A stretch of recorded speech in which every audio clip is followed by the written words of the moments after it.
शोभित श्री परमहंस महान विभूतियों की सुंदर झांकियों को अपने मन मंदिर में बसाते हुए प्रेम सहित मिलकर बोलिए।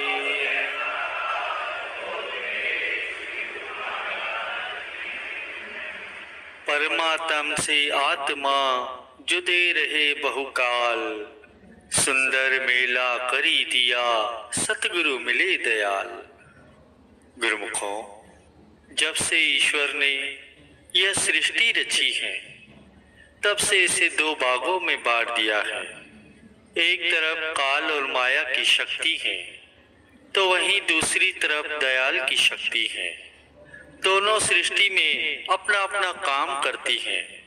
काल माया की शक्ति जीव को अपनी ओर खींचती है और वहीं दयाल शक्ति संत सत्पुरुष जीव को अपनी ओर प्रेरित करते हैं। काल और माया इसे अपने फंदे में फंसाकर मालिक से दूर खींचकर 84 के चक्कर कटवाते हैं। और वहीं संतों का अपना मिशन है, वे जीव को काल माया से छुड़ाकर मालिक की ओर अग्रसर करते हैं। यह जीव जब तक ईश्वर से दूर रहता है, माया के बंधन में रहता है, तब तक इसका ईश्वर से मिलना कठिन हो जाता है। और दूसरी ओर महापुरुष वक्त वक्त पर आकर ऐसे समागम रचाकर जीव को काल माया के बंधन से छुड़ाते हैं। मंदिरों का निर्माण इसीलिए करवाते हैं ताकि जीव की सुरती जो माया की ओर है वह वहां से हट सके।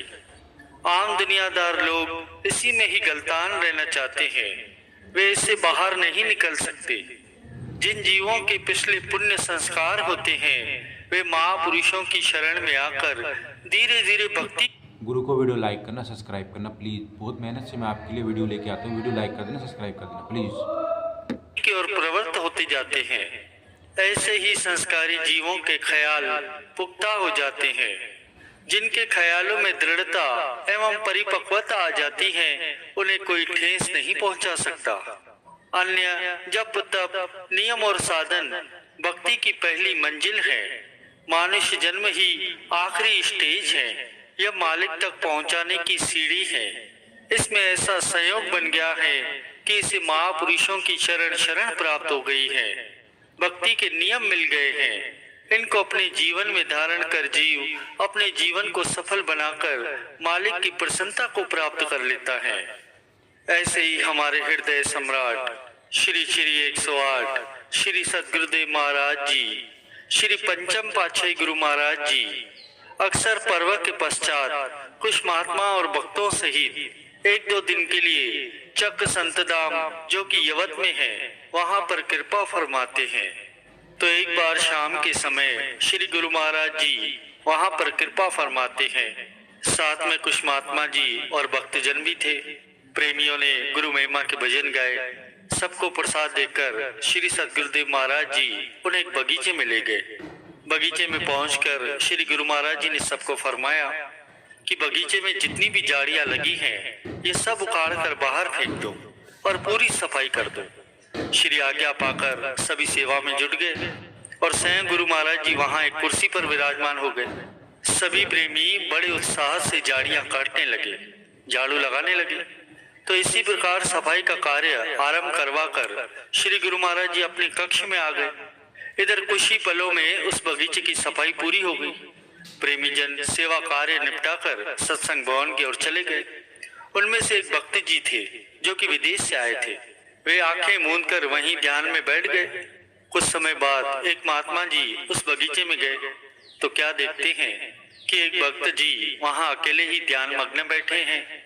उन्होंने जाकर उनसे पूछा कि सब गुरुमुख तो चले गए हैं, आप अभी तक यहाँ क्यों बैठे हैं? तब भक्त जी ने कहा, मैं आपसे एक विनती करना चाहता हूँ। मैं काफी सालों से जिस चीज के लिए तड़प रहा था वह मुझे आज प्राप्त हो गई है। महात्मा जी ने पूछा, आपको ऐसा क्या मिल गया जो आप इतने शांत स्वरूप दिखाई दे रहे हैं? तब उस प्रेमी ने कहा, महात्मा जी, मैं श्रीमद् भगवत गीता की 4 पंक्तियां रोज पढ़ता हूँ जिनमें भगवान श्री कृष्ण अर्जुन को उपदेश देते हुए अक्सर ये फरमाते हैं कि कर्म ही प्रधान है, तुम जो भी कर्म करोगे उसका फल अवश्य ही मिलेगा। मैं नित्य प्रति भजन सिमरन करता हूँ, परंतु मुझे कभी भगवान के दर्शनों का सौभाग्य प्राप्त नहीं हुआ, इसलिए मेरा मन बड़ा ही अशांत रहता था। आज जब श्री महाप्रभु जी सब गुरुमुखों से बगीचे में सेवा करवा रहे थे, स्वयं विराजमान होकर सुंदर दर्शन दे रहे थे, सबको प्रसाद दे रहे थे, तब मुझे अपनी आंखों के सामने वह सारा दृश्य दिखाई दे रहा था जो भगवान श्री कृष्ण ने अर्जुन से कहा था।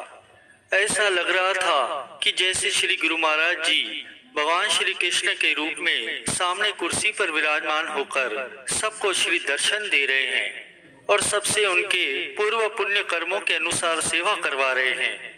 आज इस अलौकिक रूप में उनके दिव्य दर्शन करके मेरा मन बिल्कुल ही शांत हो गया है।